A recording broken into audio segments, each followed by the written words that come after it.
Hi, it's noon on Thursday, and Coach Chris is opening up the Fat Loss Playbook again.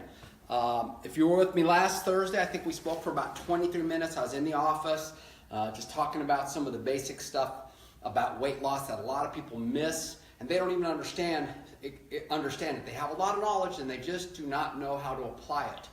Last week we talked about the first 10 pounds, losing that first 10 pounds. I'm assuming that everybody who's listening needs to lose 25 or more pounds of fat for health, wellness, and performance. So losing the first 10 pounds, often a lot of people want to shock their system with a lot of exercise. There's a lot of programs out there and some strict dieting where they really reduce carbs, fats, or both, and calories, and they can't sustain that. Because they didn't have anywhere to go on their nutrition plan. They couldn't paleo harder or P90X harder. They had nowhere to go. So they hit a plateau and got frustrated and quit. So it wasn't sustainable, and they could not keep having anywhere to go from working out to eating less or eating better. So that was tough for them to succeed. Also, the role of gaining muscle to build your metabolism, strengthen you, and like I said, to really transform your body. But the biggest thing proper strength training does is helps you hold on to the muscles and or gain muscles if you're fortunate enough to do that, because that will help boost your metabolism so you won't hit a plateau, and so you can also stay lean for a lifetime. That's really, really important. Today, we're going to talk about a basic exercise program, something we would put a beginner on who may have exercised in the past or never has exercised and is trying to lose weight. Again, when we talk about losing weight, we're talking about losing fat. Very rarely are you going to run into somebody who's too muscular, okay? That's rare. They either have incredible genetics, or they've trained, or they've taken PEDs to do that, okay? We're going to do a basic exercise program. We're also going to talk about goals and goal setting, how to do that properly. And also, what I hear so often, we're going to talk about this: I already eat healthy. So think about this before we get into our exercise today. How many people tell me, I already eat healthy, I already exercise, but I can't lose weight? It is possible, if you eat properly and exercise, that you would be fat, not have energy, and not be healthy. But it's pretty unlikely unless you have some rare metabolic disorder. So really doing and knowing are two different things, and we'll talk about that a little more. So let's get into the exercise. I'm assuming I already went for a walk, and I did today, and I'm doing some mobility. Instead of stretching up front, we do mobility. I'm doing knee hugs. So I might do these walking and get 10 on each side to loosen up my low back and glutes, and I might do a march to stretch my hamstrings, might do a shoulder roll to warm up my upper body, externally rotate to open my chest. Might use some bands and tubes to warm up, but we're going to really talk about the compound movements that we do. First of all, don't be afraid of getting stronger. Don't be afraid of using weight.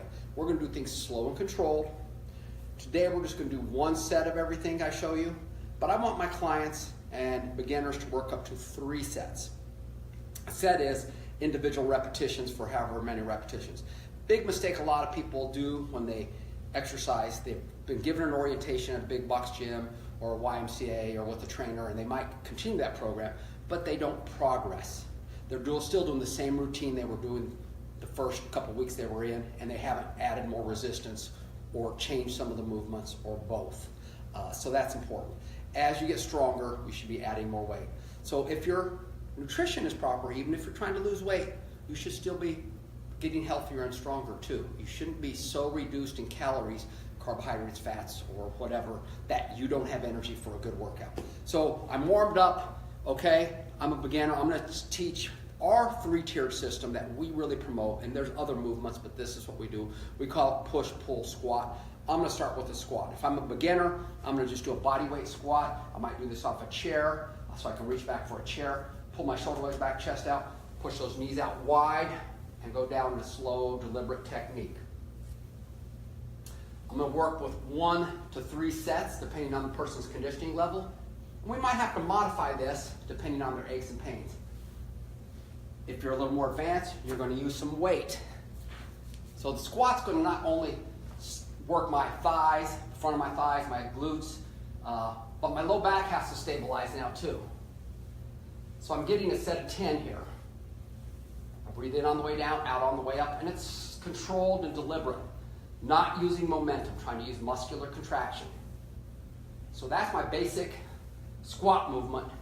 It's called a compound movement because we use a lot of muscles and 2 joints to do this movement.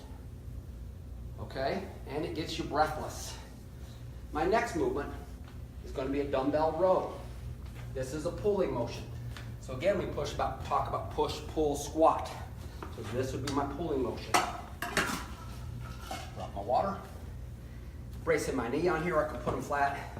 My back stays flat in a slightly extended position. Put my near knee on the bench, near hand on the bench, and then I'm going to pull the weight off. I'm going to pull with using my upper back and my arms. My low back and core is stabilizing, and I'm always breathing out when I'm lifting the weight, and then I'm lowering under control. This works, again, as a compound movement. My shoulder joint, my elbow joint are working, and the large muscles of my upper back are working. Another variation of a pulling motion might be a pull-up or a lat pull-down. So if you know anybody who can do heavy squats for repetitions and pull-ups, they have a pretty well-developed body and a strong body. And of course, I do both sides. So that's my push-pull squat, or at least my pull and my squat. Then, good old basics push-ups. All right? But I like full push-ups, and for a beginner, that might be my hands on the bench or on the back of a couch or on a barbell, on a bar, on a machine somewhere. I like a full push-up because it engages your core. So I want you to think of a plank position. You see people doing push-ups all kinds of ways, and their backs rounded or sagging or up here. I want you to tighten that core. Hands are about shoulder width, and again, breathe in on the way down and breathe out. Breathe in and breathe out. Notice my core is tight, my low back isn't sagging. My hands are basically right underneath my shoulders. And it's done in a nice controlled fashion, not banging them out fast. Trying to use muscular contraction, time under tension, not momentum. So that's one set of 10 of 3 different movements. And I might walk around for a moment, or do some cardio, or do some small body part, and come back and repeat those 3 movements. But those 3 movements are going to work most of your body's musculature. You can do 2 to 3 sets of each of those for 10 to 15 reps. You can hear I'm a little breathless.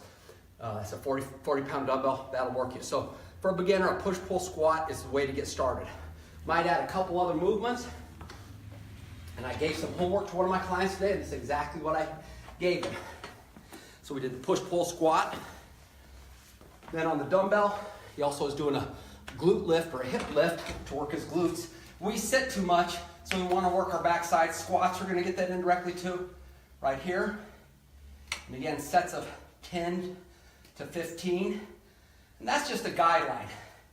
But think, once you can do more than 15 repetitions for 2 to 3 sets, and you've done that a couple workouts in a row, it's time to move up maybe 5 pounds on those movements. Keep trying to progress with whatever you're trying to do. So that's a hip lift. Here's a movement we call the cockroach or the dead bug. Really to stabilize the core. This is one of our beginner movements. A lot of ways to modify this. You're going to press your low back down into the floor and the bench. Put your arms above your head. I'm going to bring my left arm down and my right leg up. All right, I might do it really shortened because my back isn't strong enough to extend, or once I'm a little more advanced, I can do this. You need to keep that low back pressed down, be able to breathe.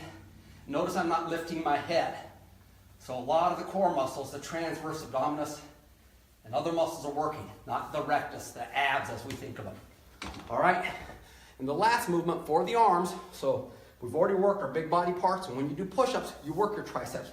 But I'm going to add a tricep movement, and that might be right here, just going past my head and extending. Let me see if I can dump it here. All right, I'm holding the dumbbell here. Make sure it's safe, don't hit yourself in the head. Extend at the elbow joint, keep the wrist stiff. The larger part of your arm is your triceps, so that might be your showy muscles, okay? So the compounds work your whole body, and then you might want a little more work on your triceps. Everybody likes toned arms. Okay? 3 sets of 10 of all your movements. You've got yourself a pretty good workout. Coach, what about cardio? What about aerobic work? Well, guess what about aerobic work? You can hear me breathing. First of all, a properly done strength and conditioning program will give you all the cardiovascular health benefits you need. A lot of people don't move from movement to movement quick enough to obtain that, or they don't train intense enough. You train intense, you're going to get a cardiovascular workout. I'm training a young lady, Caitlin, and she's keeping track of calories during our weight training program. Over 45 minutes, she's generally burning about 350 to 400 calories. When you do that, you've got a pretty good cardiovascular workout. Her heart rate's staying between 120 and 140. So you push, pull, squat, you do those with some challenging weights, you are going to get some cardiovascular benefit. However, we're also trying to make sure we're losing fat. I think for just mental health, getting out and walking is one of the best things you can do, especially on a beautiful fall day like today. But the mystique that aerobics is the way to get in shape really is debunked by current science.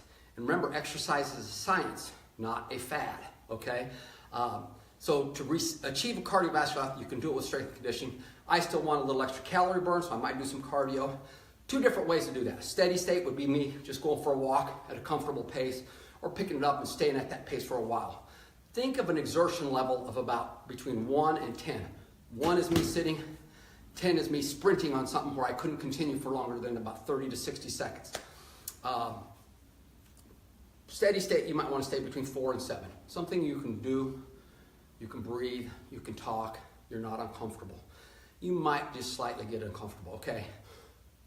However, most people in America say they don't exercise because of time. So for a lot of our clients, including ourselves, we do a HIIT program, H-I-I-T, high intensity interval training. So think of sprinting, jogging. You see athletes do that to condition themselves and give themselves metabolic conditioning. You can do that on a lot of pieces of equipment. You can do it with the jump rope, go hard, walk around, go hard, walk around. Your interval should be about 30 to 60 seconds, I think, or even shorter if you're going all out. I have an elliptical behind me. No secret to an elliptical, but I will say this. Anytime you have an opportunity to do an arm-leg elliptical, an arm-leg air bike, an arm-leg, a rower that is full body for your cardio, especially your HIIT, do that because you're going to condition more of your muscles, develop more of the mitochondria in your muscles that help you use energy and burn more fat and burn more calories instead of just your legs. Okay, so that's important. So this has levels of resistance. I might turn it on at a low level, say level 4. This is a perfect example, one we do for our workouts. Stay there for 2 minutes. Go to 8 for 2 minutes, level 8, which increases the resistance, and then level 12 for a minute, and then go back down to 4 and repeat that a couple times. So I'm going nice and easy. I ramp it up, go harder, ramp it up again, go harder, and then cool back down. Do that 2 or 3 times.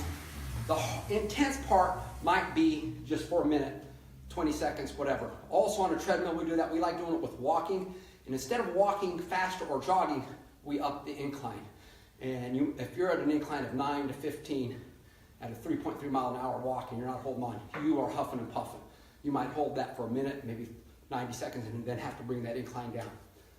Great way to save time, great way to get in shape. But remember, start out slow, progress over time, have somewhere to go. So we talked about that last week.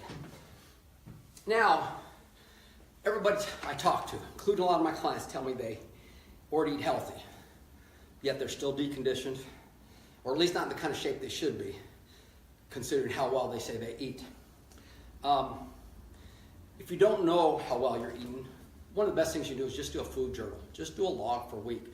See your trends and your habits. Rather than me give somebody an eating plan, I like to see what their eating plan habits are. Some people are grazers, smaller meals more often. Some people like to eat a substantial meal 2 to 3 times a day. Rather than me give somebody an eating plan, doesn't it make sense we take advantage of their natural tendencies? I'm a big fan of breakfast, and for a lot of different reasons, a bigger breakfast seems to make sense, okay? I also ask my clients, what do they like to eat? You can't stick to a long-term nutrition plan to lose weight and get healthy if you're just tolerating your food. So making a list of foods they like to eat and try to create menus accordingly. That food log is so important though, because you can't manage what you don't measure. Now that's not just food or exercise, that's a lot of other habits. So if you're still struggling to lose weight, and you've done a food log, you think you're eating pretty healthy, your coach tells you are, you're getting some protein, some fresh fruits, some veggies, some whole grains along the way, you're eating breakfast, lunch, and dinner, and maybe a healthy snack or a protein shake, but you're not losing weight. There's some other things you may not be doing. Sleeping, you may be really lacking in sleep. So that might mess you up a little bit because your body tends to store more fat if you're sleep deprived. So getting some more rest might be really important to you, especially if you're working hard, working out hard, and working at your eating. The eating changes you need to have, too, need to be sustainable. So we talked about last week having somewhere to go. If you've already eliminated most of the processed food, that's great. Now make sure you're replacing it with foods that improve your health and performance. People tell me they eat fruit and vegetables, and I look at their food log, and they may have had a salad that day. That's the only green thing they had, or a lettuce and tomato in a sandwich. And they may have fruit 1 or 2 times a week. Be intentional about those healthy foods. Hard to get fat eating fruits and vegetables, okay, folks? And fill up on the unprocessed foods, okay? This morning I had 3 eggs, cooked with some olive oil, but I sauteed some spinach first, yellow pepper, and I had about 1/3 of a baked potato we had last night. I chopped it up, put it in there, so toasted that all up, and then I put my eggs over the top. It was great, and then I followed that up with about a half orange. That is a healthy meal, and it's a meal I enjoy. So eat things you like that are also going to help you improve your health, performance, and your body composition, okay? So that's important. So log it, find out how you're eating, find out how often you're eating. A lot of times, a lot of people are skipping meals all day because they're busy. It's a habit they've gotten into. So then when they come back and eat, they may overeat, or they're eating a lot, even if they're eating healthy, they're eating too much at one sitting. The body has no choice but to store it as fat. So logging is really, really important. My coach Dawn just came in. She's a grazer. She likes to graze all day. So it makes sense for her to stick with an eating plan that allows that. So 4 to 6 small meals a day, protein, fruits, and veggies. That works for her, rather than me give her 3 substantial meals. I personally like to be a little more full, so I eat 3 substantial meals and maybe a snack or 2 throughout the day. But don't starve, don't stuff. Also, think about some of the skills you don't have. So I eat healthy, coach, but one of my limiting factors is I travel a lot for business. Well, let's learn how to order properly when we go out. Let's learn how to eat better before we go out so we're not starving and feel the need to overeat when we go out. I eat healthy, coach, but I don't know how to cook at home. Well, obviously, if you cook at home, you're in control of what you're eating. You might need to learn how to cook. Honestly, if you can get on the computer, you can learn how to cook. I don't know how to shop, or I don't even know what's healthy. Look what I ate for breakfast. Every one of those just had one word: eggs, peppers, potatoes, spinach, okay? Orange. Obviously, healthy, unprocessed foods are going to help you get results. That doesn't mean you can't have bread once in a while, or oatmeal, or some of this other stuff. But try to get away from what you know is junk. I've also had clients who, they do eat healthy meals, but unthinkingly, they're grabbing in the bowl of candy on their assistant's desk every time they walk by, which might add up to hundreds of calories. They're adding whole cream to their coffee and sugar 2 or 3 times a day. Or they're drinking a soda or sweet tea when they go out to eat, which is really unnecessary and doesn't add to your health. So maybe an unsweetened tea and or just water, which is my preference for people. So you might need some other skills to eat healthier that you don't even know you need. That's what we can assess you and help you with that, okay? So, so much of our online nutrition coaching covers these other skill sets that help you eat less, eat the right things, eat slow, improve your health, performance, and body composition, which are all so important, okay? Now, talking about goals. People who set goals do better than people who don't. Having said that, they often set a goal that is unrealistic or takes so much willpower that there's no way they can succeed at it. And or when life happens, they don't have the skill set to stick to the plan. So when we're setting a goal, we've all heard of SMART goals. Specific, okay?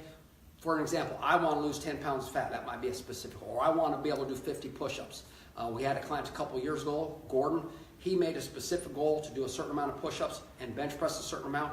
And you know what? He gave his two coaches, David and John, a nice tip because he did that in the time they set up. So a specific goal, measurable. We can measure 10 pounds of fat loss by doing body composition. The scale might help, measurements, or a photo. Attainable. Is it a realistic goal? Is it attainable? Somebody working minimum wage and wants to be a millionaire, and they got to use every cent to pay their bills. Probably unlikely they're going to be a millionaire if that's their goal, all right? So it has to be attainable, and that means realistic with the lifestyle they have. So a lot of people set a goal that's just unrealistic for the time pressures they have. We recommend losing about a pound or less of fat a week rather than the 2 pounds, because that's more realistic. And when life happens, you might be able to stick to what you need to do, the skill sets to help you lose that weight when you get busy and stressed out. R, so specific, measurable, attainable. R is relevant, and that could be realistic. Relevant. It has to be important to you. It has to make sense for your lifestyle. That begs to answer the why. Why is that important? Why is it relevant to you? You know, I'm down to 178, 182, and I've been here since March. First time as an adult, I've held my weight down, even as a coach. It's important to me to be a good role model to my clients and customers. I use the Pro Coach system for my online clients. I use it for me, and it's important to be a role model to my family also. And I've done that. I'm at my college weight. I've dropped my body fat percentage over 6% since I started the plan. And it hasn't taken a lot of willpower, so that's important. It's important for me to be healthy too. I'm not getting any younger. At 55, it's time to lose weight, keep that fat off for a lot of health reasons, not just vanity. And so that's what I'm working about. And then the T in the SMART, and that has to be time bound. So I wanted to lose a certain amount of weight by a certain time, and I've done that. And I've kept it off, which is even more important. So it has to be time bound. So that's how we start with goals. And it might be a 3-month, 6-month, a year, or years. As I said before, if you need to lose 25 or more pounds of fat for health, wellness, and vanity, that might be a lot longer than 6 months, 12 months, or even a year, because it takes a long time to develop the skill sets, the behaviors that can help you not just lose the weight, but keep it off. So that is super important. But most of all, we're talking about skill sets. When a person sets a goal to lose a certain amount of fat in a certain amount of time, they may not have the skill set, like I said before. These are what we call process goals or behavior goals, to order properly when they go out to eat, to cook at home what is healthy, to even recognize what's healthy at a grocery store. I know a lot of people think they eat healthy and they eat cereal every day. Cereal pretty much has to tell you it's healthy. And if food has to tell you it's healthy, it's probably not as healthy as other choices you can make. Okay? So that's just my 2 cents on that. There's so many foods out there sold as health foods. There's even a online nutrition or a nutrition program sold on TV that is basically versions of fast food and junk food that are low fat or low sugar versions. So you still crave those types of foods instead of eating other foods you really like that are healthy and you know they are. Okay? So the process goals to lose 10 pounds might be to walk every day 20 minutes, to get to the gym 2 to 3 times a week, to not snack at night. Pick 1 or 2 of those that you need to work on for 2 weeks and do it. Think of the easy ones you need to do, okay? Let's start with that food journal. Do a food journal for 2 weeks. Give you a lot of information. Maybe you need to drink more water.